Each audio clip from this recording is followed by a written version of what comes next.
अजय नाम का व्यक्ति प्लेटफॉर्म पर दिल्ली जाने वाली ट्रेन का इंतजार करता है और इधर उधर घूम रहा होता है। और वहीं प्लेटफॉर्म पर कुछ सीमेंट की सीटें होती हैं जहां पर यात्री बैठते हैं। और वहीं एक सीट के ऊपर तीन चार महिलाएं बैठी होती हैं कि अजय क्या देखता है कि उसका ध्यान एक महिला पर पड़ता है।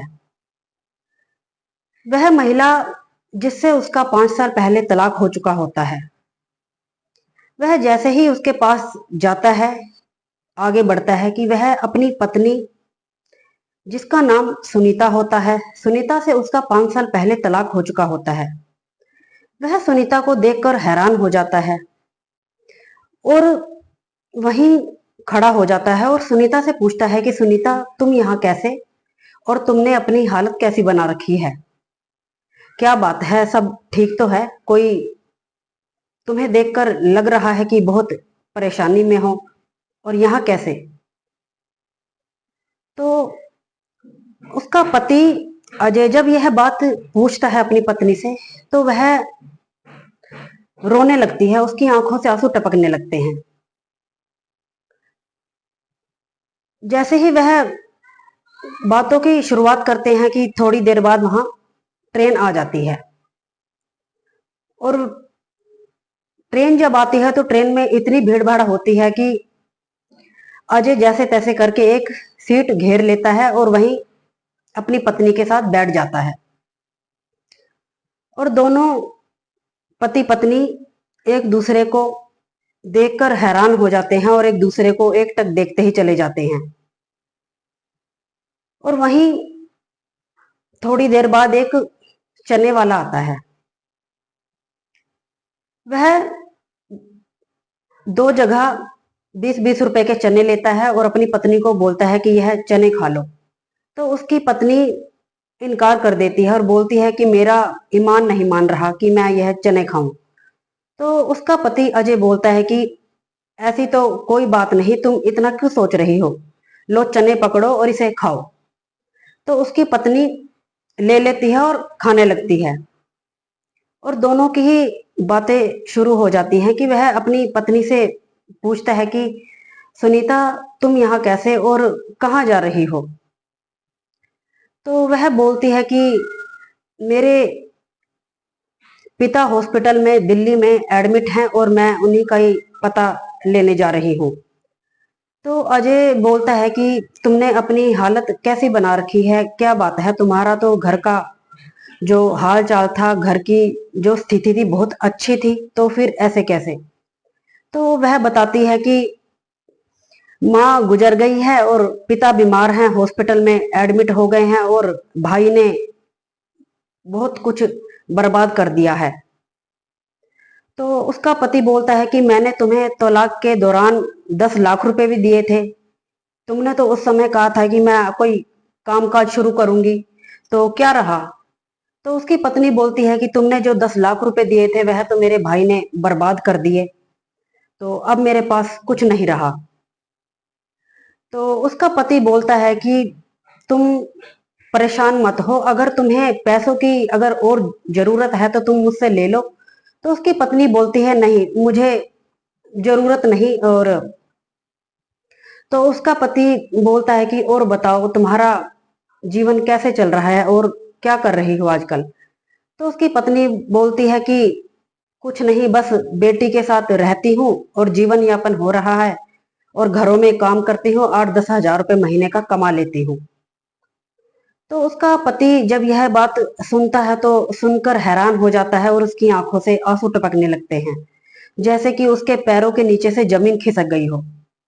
तो उसकी पत्नी भी अपने पति अजय से पूछती है कि तुम कहाँ जा रहे हो और यहाँ कैसे? तो वह बताता है कि मेरा दिल्ली में एक इंटरव्यू है, फोन आया था तो मैं उसी इंटरव्यू के लिए जा रहा हूँ।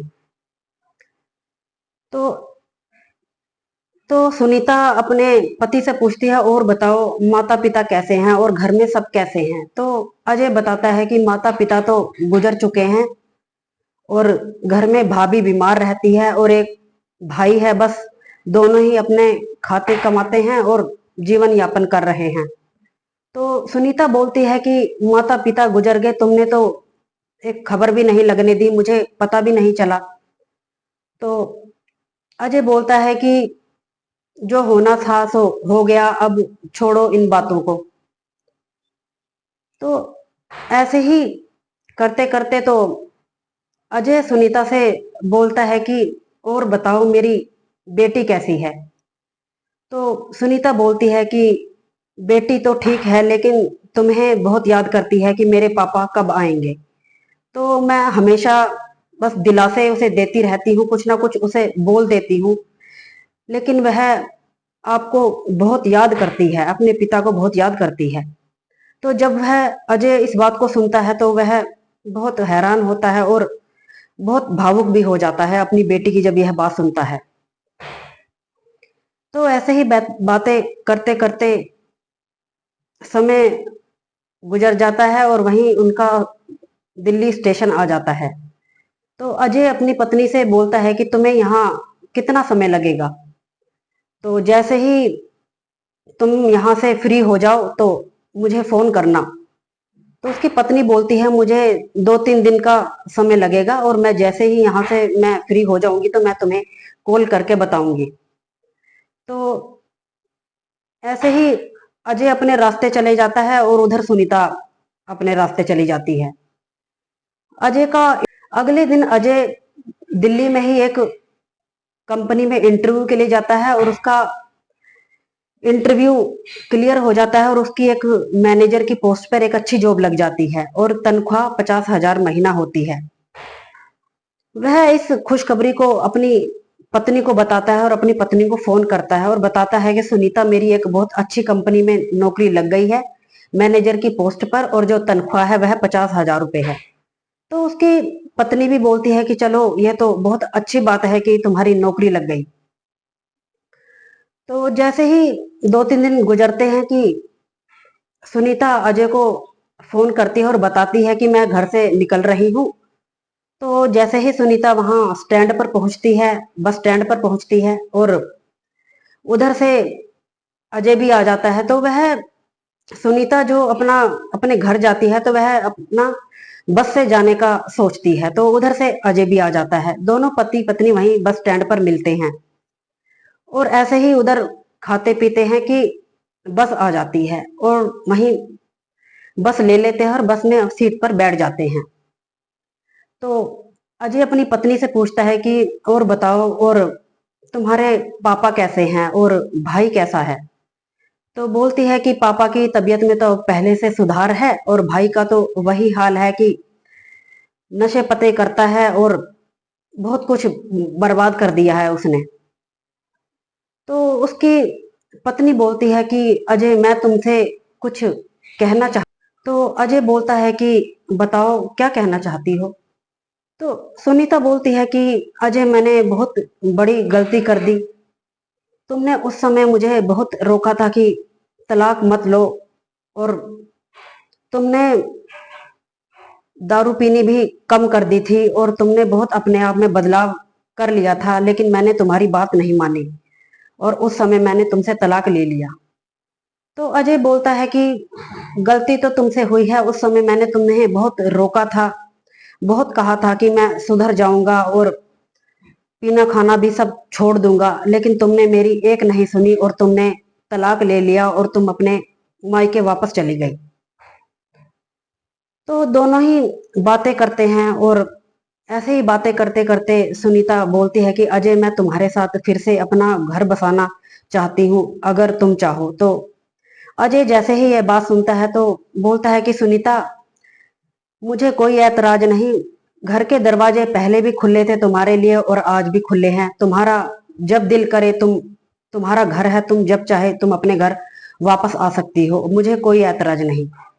तो वह जैसे ही दोनों रोने लगते हैं कि वहीं जो बस में और यात्री जो होते हैं वह वहां इकट्ठे हो जाते हैं और दोनों को देखने लगते हैं। तो अजय को बोलते हैं कि तुम अपनी पत्नी की गलती को माफ कर दो, जो भी तुम्हारी पत्नी से हुआ, और अपना घर फिर से बसाओ। तो अजय बोलता है कि मैंने तो अपनी पत्नी को पहले भी गलत नहीं ठहराया था, पहले भी अपनी पत्नी को बहुत रोका था, लेकिन इसने मेरी बात सुनी नहीं। जैसे ही स्टैंड आता है कि वह दोनों वहीं उतर जाते हैं। तो सुनीता बोलती है कि अब मुझे यहाँ नहीं जाना, अब मुझे अपने ससुराल जाना है। तो अजय बोलता है कि मेरी बेटी कहाँ है। तो सुनीता बताती है कि बेटी तो अभी स्कूल में होगी, ऐसा करते हैं एक गाड़ी किराए पर करते हैं और दोनों ही बेटी को स्कूल से लेते हैं और अपने घर वापस चलते हैं। तो वह बेटी के स्कूल जाते हैं। बेटी की स्कूल की छुट्टी हो चुकी होती है, वह बेटी को लेते हैं और सुनीता अपने पति के साथ अपने ससुराल वापस लौट जाती है और दोनों ही फिर से अपना संसार बसाते हैं और दोनों ही खुशी खुशी रहना शुरू कर देते हैं। यह सच्ची घटना सुनाने का उद्देश्य किसी का दिल दुखाना या किसी को परेशान करना नहीं है, बस आपको सचेत करना है कि कोई भी ऐसा कदम उठाने से पहले या रिश्तों को खत्म करने से पहले एक दूसरे को बैठकर आपस में बात कर लेनी चाहिए, ताकि रिश्ते को बचाया जा सके और इसका प्रभाव बच्चों पर ना पड़े। तो अपने रिश्तों को समय रहते सुधार लेना चाहिए। यह कहानी आपको कैसी लगी, लाइक एंड कमेंट करें। ऐसी ही और सच्ची कहानियों के लिए मेरे चैनल को सब्सक्राइब करें।